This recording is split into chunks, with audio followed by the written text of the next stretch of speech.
አይገባም ብሎ በነጻ አሰናበተኝ። እውነታውንስ ፈጣሪ በጣም እየፈተነን ነው። ግድ የለም መውደቅን ከቀመሱት መነሳትን ማጣጣማለሁ። ይሄ ሁሉ የሆነው በዝና ምክንያት ነው። ፈጣሪ እጁን ይስጠው። የሆነ የሹፍርና ማስታወቂያ ይቼ ነበር። ጭራሽ ሹፌር ልትሆን ነው? ቀድሞውንም እኮ ያለ ስራዬ ገብቼ ሳቦካ ነው እንደዚህ ቦክቼ ይቀርኩት። ግን እኮ ወንጀለኛ ነህ ማለት ታውቃለህ። የኔን ስልክ ቸግሮን ሽጠነዋል። ያንተን ስልክ ደግሞ ማንጅራት መቼዎች ወስደውታል። በእርግጥ ዝና አካባቢ ያለውን ነገር ማንም ደውሎ የሚነግረን የለም። ዝና ያን ቪዲዮ ለፖሊሶች ሰጥቶ ቢሆንስ? እና እስከ መቼ ነው ፈርቼ የምቀመጠው? ለዚህ እኮ ነው እኔ ወጥቼ ልስራ እያልኩ ያለሁት። እሱ በፍጹም አይሆንብላ። አንዴ ተነጋገርንበት እኮ ድጋሚ ወደኋላ አንመለስም። እሱን አንተ ብቻ እኮ ነው የወሰንከው። አይሆንም አልኩሽ እኮ ሉላ። ቆይ አንተ ሁሌ ያልከው ብቻ ነው እንደሚሆነው? እኔ እዚህ ቤት ውስጥ መዋል ሰልችቶኛል። ይሰለቻል እኮ ሰው ነኝ እኮ። እና ነፃነትሽን ከፈልክሽ ለምን ወደ ዝና አትሄጂም? ይቅርታ ሞገስ፣ አስቤበት አይደለም። ችግር የለውም ይገባኛል እኮ ሉላዬ፣ ይገባኛል። ይኸውልሽ አታልቅሽ። በእኔ በጭራሽ ተስፋ አትቆርጪ ሉላዬ። እኔ ባንተ አይደለም ማለት ሰው በጣም አማድለኝ ያነባለው ሉላዬ። ስሚኝ፣ አሁን ይሄን ነገር ተውሽ። አሁን የሆነ ስልክ ፈልጌ መድብል ጋር ደውላለሁ። አታልቅሽ በይኝ፣ በይኝ፣ አታልቅሽ። አሁን ወደ ጉዳያችን እንገባለን። ምን ይመስላል?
ሞገስ በዚህ ልክ መሰቃየት የለበትም የምትሉ ካላችሁ ቪዲዮውን ላይክ እያደረጋችሁ ብዛታችሁን አሳዩኝ። ክፍል 142 እየተጫነ ነው። ወዲያውኑ እናንተ ጋር የሚደርስ ይሆናል። ይህንን ቻናል ሰብስክራይብ ያላደረጋችሁ ሰብስክራይብ በማድረግ የደወል ምልክቷን ከተጫናችሁ በኋላ ቀደም ብሎ እናንተ ጋር የሚደርስ ይሆናል። ቀጣዩ ክፍል 142 ላይ ምን የሚፈጠር ይመስላችኋል? በዚህ ቪዲዮ ቀንጨብ አድርጌ ልንገራችሁ።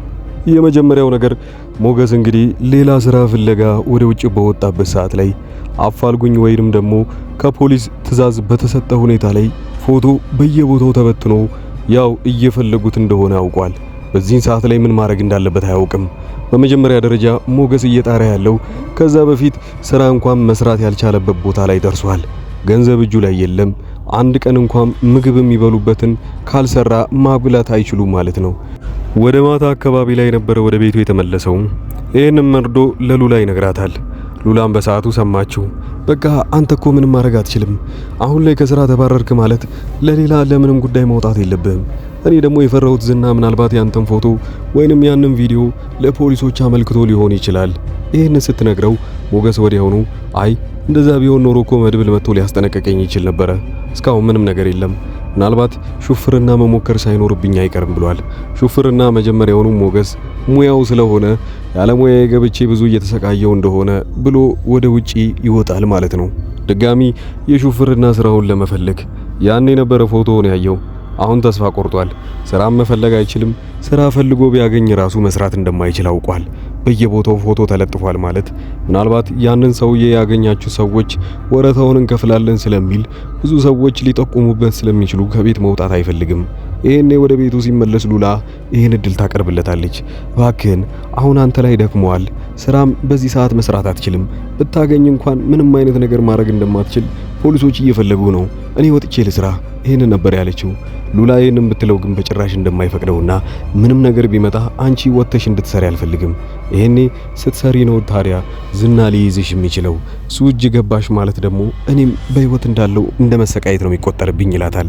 ይሄን ሲላት ሉላ ትናደዳለች። ለምንድነው እዚህ ቤት ውስጥ የምታፍነኝ? እስከ መቼ ድረስ ነው? እኔም እኮ እዚህ ቤት ውስጥ ታፍኜ መኖርን አልፈልግም። ያኔ በጥፊ ስትመታው ወዲያውኑ ይገባትና ጥፋት እንዳጠፋች በጣም ይቅርታ እያለችው እያለቀሰች ነበረ። ሉላ ምን ያህል የዋህ እንደሆነች በዚህ ማወቅ ትችላላችሁ። ሞገስ ለራት እንኳን ይሆነኛል ብሎ ወደ ማታ ላይ አካባቢ የሰራውን ገንዘብ እንኳን ሌላ አጋሾች መንገድ ላይ ይዘው ተቀብለውታል። ያኔም ድብደባ ስላደረሱበት ስቃዩ ለምን እኔ ላይ በዛ፣ ፈጣሪውን እንኳን ሲያማርር እንደነበር አይታችኋል። በሌላ በኩል መድብልም ዝም አላለም። ሞገስ ትልቅ ችግር ውስጥ እንዳለ ስላወቀ ተጨንቋል። በምን መልኩ እሱን ማስፈታት እንዳለበት አያውቅም። ታዲያ ሞገስ አንድ ነገር ምንም ሳይሰማ መድብል ያደረገው ነገር ነበረ። መድብልን እንግዲህ ዝና እያስጨነቀው ነው ያለው። እባክህን ትህትና ያለችበትን ቦታ ካልነገርከኝ እኔ ወዲያውኑ ጓደኛህን ለፖሊስ ምሰጥብህ ይሆናል፣ ሰው እንደገደለ አትርሳ ይለዋል። ታዲያ ይሄንን ካለው በኋላ መድብል ግን አንድ ነገር ይዋሻል። አሁን የትህትናን ቦታ እኮ አግኝቼው ለትንሽ ደርሼበት ነበረ። ስራዎችን እንዳለ አንተ አበላሽብኝ፣ ባታበላሽብኝ ትህትና እጅ ትገባ ነበር ይሏል። ዝና አንድ ነገር የገባው ነገር ቢኖር በሐሳቡ መቼም ቢሆን አንተ የገዛ ጓደኛህን እንደማትለቀውና እሱን አሳልፈ እንደማትሰጥ አውቃለሁ። ስለዚህ እየዋሸኝ ስለሆነ አንድ ትምህርት ልስጥህ ብሎ መጀመሪያውኑ ሞገስን አሳልፈው ለፖሊሶች ቪዲዮውን ይልከዋል ማለት ነው። ያኔ ነበረ ታዲያ ፖሊሶች እንዳለ የሱን ፎቶ ሊያሰራጩበት የቻሉት። መድብል አሁን ይህንን ጉድ ሲሰማ ወዲያውኑ የሰራው ስራ እንደሚጸጽተውና ጥሩ እንዳላደረገ ይገባዋል ማለት ነው። መድብልና ብሩክ አንድ ላይ ሲመካከሩ ነበረ። ብሩክ በዚህ ሰዓት ላይ ቶሎ ብለን እነ ሞገስ ያሉበትን ሁኔታ ማየት ይኖርብናል። ምናልባት ስቃይ ላይ ሊሆኑ ይችላሉ። ሁለቱም ስልካቸው ዝግ የሆነው እኮ ይሄኔ እርዳታ እየፈለጉ ሊሆን ይችላል እያለው ነው። ብሩክ ግን እኛን እየተከታተሉ ያሉ ሰዎች አሉ፣ 24 ሰዓት እየተከታተሉን ነው። ያ ማለት አንተም አሁን ሞገስን ልታገኘው በምትሄድበት ሰዓት ላይ ይከታተሉህና እነሱም ትክክለኛ ቦታቸው የት እንደሆነ በዛ ማወቅ ይችላሉ። አሁን ይሄንን ማድረግ የለብንም። በተለይ እኔን የሚከታተሉኝ ሰዎች አሉ፣ አንተን አላውቅም እንጂ ይሏል። ብሩክ በዚህ ሁኔታ ላይ እሱን የሚከታተሉት ሰዎች ከሌሉ ያንን ማድረግ ይችላል። ወደ ጠበቃውና ወደ ዝና ጉዳይ እንምጣ። ዝና እንግዲህ ብዙ ጊዜ ለጠበቃው ቢያስጠነቅቀውም እዚህ ሰፈር መታየት የለብህም እባክህ እየሰራው ያለውትን ስራ ታበላሽብኝ ብሎ ብዙ ጊዜ ለምኖታል። በአሁኑ እንደማይሳካለት ሲያውቅ ግን ዝና ወዲያውኑ በዘዴ ጠበቃውን አፍኖ ወደ አንድ ክፍል ይወስደዋል። እዛም ሲያናዝዘው ነበረ። እኔ ቤተሰቦቼ እየተራቡብኝ እዛ ርቄ መኖር አልፈልግም። እንደውም ቃል እንደገባህልኝ ከሆነ እኮ ለነሱ ገንዘብ እንደምሰጣቸውና እንደምትከባከባቸው ነበረ። ያንንም እያደረክ አይደለም። ስለዚህ ወደ ቤተሰቦቼ መመለስ እፈልጋለሁ እያለ ያስጨነቀው ነው። ያ ማለት ዝና እንግዲህ እያደረገ ያለው ነገር እንዳለ ይበላሽበታል። ለዛም ነበር እዛ ቦታ ላይ እየቀጠቀጠው የነበረው። በስተመጨረሻም እዛ ላለው ጠበቃው ወይንም ደግሞ የሱ ጓደኛ ልንለው እንችላለን ባልደረባው እንዲጨርሰው ይነግረውና ከዛ ቦታ ላይ ለቆ ይወጣል። ቢላ ከየት አገኘ ሳይባል ግን ጠበቃው እጁ ላይ ባለ ቢላ ያን የሱን ረዳት ወይንም ደግሞ የዝናን ቀኝ እጅ ወዲያውኑ ይወጋውና ከዛ ቦታ ላይ አምልጦ ይወጣል። ምናልባት አይታወቅም፣ ከሞገስ ጋር ፊት ለፊት መንገድ ላይ ሊገናኙ ይችላሉ።